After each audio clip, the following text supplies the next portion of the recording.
Esta es la segunda parte de la peregrinación culinaria en Tokio y es un viaje de paso en el mundo de la fermentación y el chocolate. Empecemos primero con la fermentación, pero primero les cuento cómo conocí a la mujer que me hizo entender en realidad qué es la fermentación. Esta mujer se llama Akane. En la peregrinación por Kamakura, en septiembre del 2019, les conté en un video pasado que conocí a Neil, quien a su vez me llevó a un restaurante que era muy conocido por hacer miso casero, conservando las tradiciones en Japón.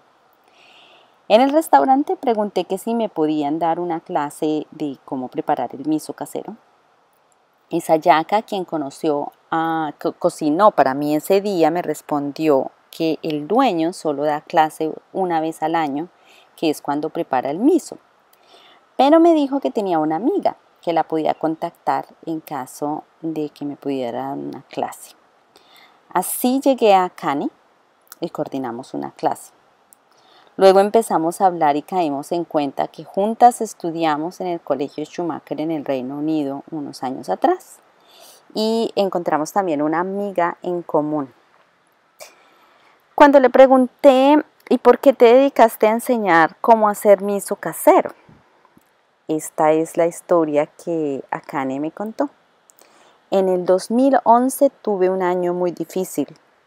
Tuve algunas pérdidas, terminé una relación muy larga con mi novio y sumado a ello fue un año de accidente nuclear en Japón. Durante las primeras fases de estos eventos estuve muy confundida y perdida. Uno de esos días una amiga me enseñó a hacer miso. Preparé mi miso casero y lo dejé en un rincón de la casa para que fermentara. Y como no estaba en el mejor de mi estado emocional, se me olvidó que el miso estaba en fermentación. Un día, después de 8 meses, me acordé y enseguida pensé que tenía que botarlo porque había pasado mucho tiempo y no había hecho nada. Para mi sorpresa, cuando lo destapé, un olor intenso, muy agradable salió del recipiente. Me animé a probarlo y estaba delicioso. En ese momento caí en cuenta que mientras el miso se fermentaba y se convertía en algo delicioso, yo estaba también fermentando mis emociones, convirtiéndome en otra yo, otra versión de mí que estaba lista para hacer un cambio. Lo que más me gustó es que no tuve que hacer nada con el miso durante 8 meses. Él se encargó de sí mismo. En ese momento decidí que empezaría a experimentar con los procesos de fermentación y a enseñar mientras al mismo tiempo viajaba. Esa es la historia de Akane. En este video les puedo explicar qué es la fermentación desde un punto de vista químico, biológico, con fórmulas largas, complicadas y nombres extraños. Sin embargo, la historia de Akane me hizo entender que nuestros ancestros, quienes fermentaban muchos de sus alimentos, entendían la esencia de la fermentación mucho más allá de la ciencia.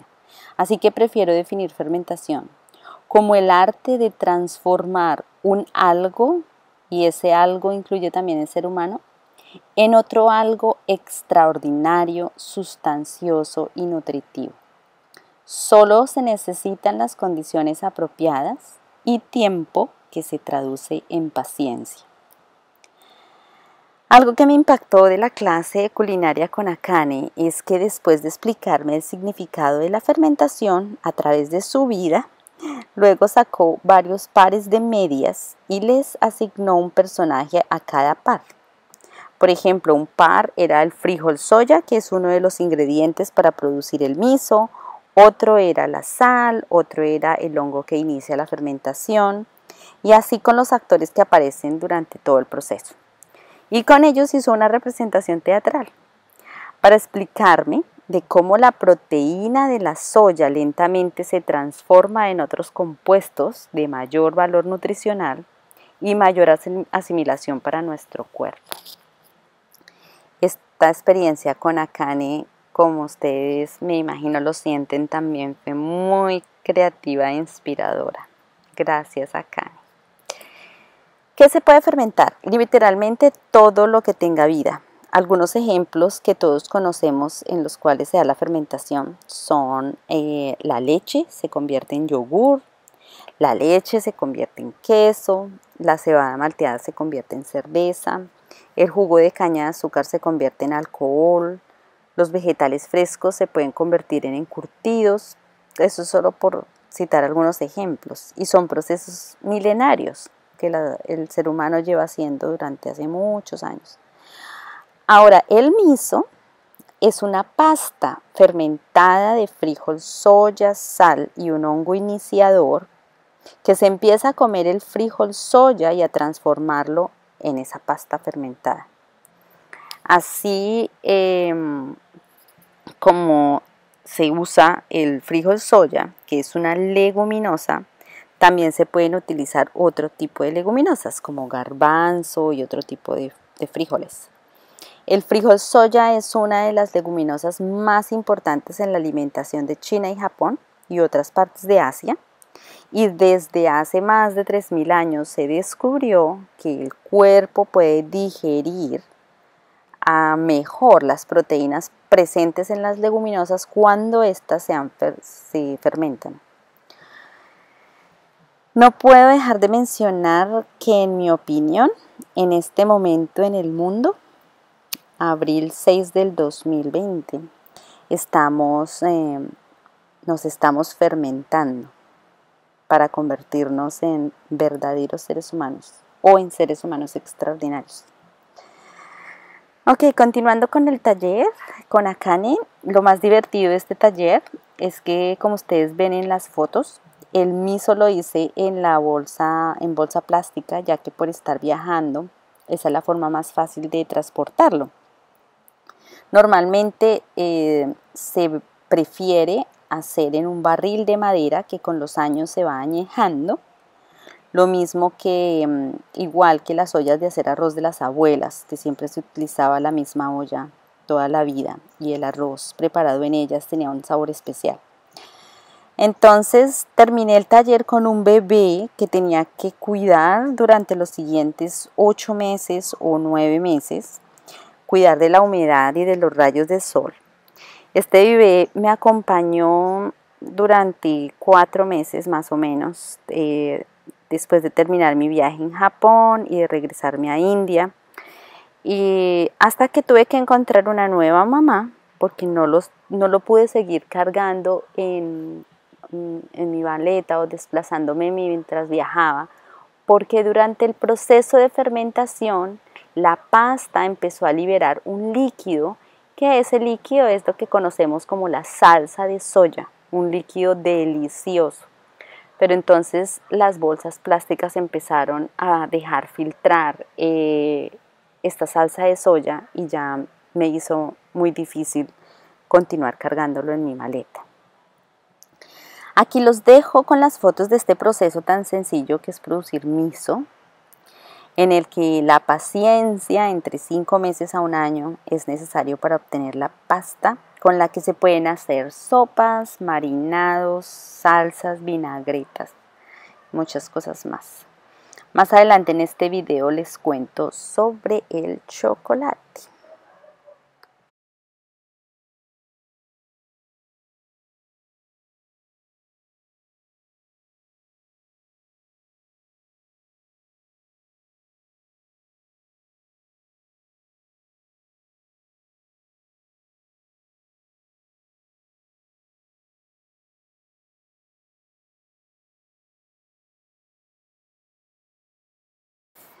Neil, la misma persona que conocí en Kamakura durante el curso de comida de templo, que luego me llevó al restaurante de miso, se animó a que organizáramos un taller de cata de chocolates. Mi principal motivación de este taller fue el saber que el consumo de chocolates está creciendo en Japón. Aunque hay varios proyectos y compañías en Japón dedicados a comprar el cacao directamente a los productores en los países de origen y producir chocolates en pequeña escala, una gran cantidad de los chocolates en el mercado es producido por las grandes multinacionales, quienes en ocasiones sostienen un sistema de casi esclavitud y muy malas condiciones a productores de cacao, principalmente en África. Así, en el taller les dimos a degustar a los participantes chocolates producidos a pequeña escala para que sintieran la diferencia con aquellos que ellos conocían de antes. También tuvimos la oportunidad de catar la materia prima, que es el cacao proveniente de diferentes países de origen, para entender las diferencias en sabor. Jugamos también mientras aprendíamos sobre el proceso de producción de chocolates durante esa noche. Solo hasta cuando conocemos el origen de lo que comemos, le damos el respeto que merece. Lo consumimos en las cantidades justas y lo disfrutamos más, al mismo tiempo que reconocemos el esfuerzo de todos los que hacen parte de la cadena de producción de un cuadrito de chocolate. Y esa es la principal de mis motivaciones, es la principal motivación para llevar a cabo estos talleres de chocolate en diferentes partes. No puedo dejar de mencionar que fue una noche muy especial el poder estar con este grupo de japoneses curiosos, receptivos y abiertos a explorar. Muchas gracias, Neil, por esta oportunidad.